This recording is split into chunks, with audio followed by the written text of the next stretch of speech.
കൂട്ടാൻ ഒരുങ്ങിയിറങ്ങി മോട്ടോർ വാഹന വകുപ്പ്. ആദ്യം ബോധവൽക്കരണം നൽകും, പിന്നീട് പിഴയും തടവും, കൂടാതെ വാഹനത്തിന്റെ രജിസ്ട്രേഷൻ റദ്ദാക്കലും. 18 തികയും മുൻപ് വണ്ടിയുമായി കറങ്ങാനിറങ്ങുന്ന കുട്ടി ഡ്രൈവർമാരുടെയും അവരുടെ രക്ഷിതാക്കളുടെയും ശ്രദ്ധയ്ക്ക് കുട്ടി ഡ്രൈവർമാരെ പിടികൂടി പൂട്ടാൻ മോട്ടോർ വാഹന വകുപ്പ് നടപടിക്കൊരുങ്ങുകയാണ്. വകുപ്പ് പ്രഖ്യാപിച്ചിട്ടുള്ള നോ കീ ഫോർ കിഡ്സ് എന്ന പ്രചാരണത്തിന്റെ ഭാഗമായാണ് നടപടി. പൊതു ഇടങ്ങൾ, സ്കൂൾ പരിസരങ്ങൾ എന്നിവിടങ്ങൾ ഉൾപ്പെടെ കേന്ദ്രീകരിച്ചായിരിക്കും പരിശോധന നടത്തുക. കണ്ടെത്തുന്നവർക്ക് ആദ്യഘട്ടത്തിൽ ബോധവൽക്കരണം നൽകും. വാഹനമോടിച്ച കുട്ടിയെയും ഒപ്പം രക്ഷിതാവിനെയും പ്രത്യേക ക്ലാസുകൾക്ക് ഇരുത്തും. അതിനുശേഷം വീണ്ടും പിടിക്കപ്പെട്ട ലൈസൻസ് ഇല്ലാതെ ഡ്രൈവ് ചെയ്തതിന് 10,000 രൂപ പിഴ ഈടാക്കും.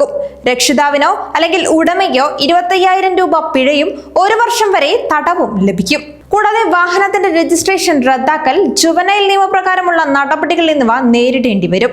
കാസർഗോഡ് ഓട്ടോറിക്ഷ ഡ്രൈവറുടെ മരണത്തിനിടയാക്കിയ അപകടമുണ്ടാക്കിയ വാഹനം ഓടിച്ചിരുന്നത് 16-കാരനാണെന്ന് കണ്ടെത്തിയിരുന്നു. ഇതിന് പിന്നാലെയാണ് ഇത്തരം സംഭവങ്ങൾ ഇല്ലാതാക്കാൻ പ്രത്യേക പരിശോധന നടത്തുന്നത്. എൻഫോഴ്സ്മെന്റിന്റെ വിഭാഗത്തിന്റെ നേതൃത്വത്തിലാണ് കർശന പരിശോധന നടത്തുന്നത്. സാമൂഹിക മാധ്യമങ്ങളിലൂടെ ബോധവൽക്കരണം, കുട്ടികൾക്ക് വാഹനം നൽകുന്നവരെ കുറിച്ചുള്ള ഓൺലൈൻ അഭിപ്രായ സർവേ തുടങ്ങിയ വിവിധ പ്രവർത്തനങ്ങളും ഇതിന്റെ ഭാഗമായി സംഘടിപ്പിക്കും.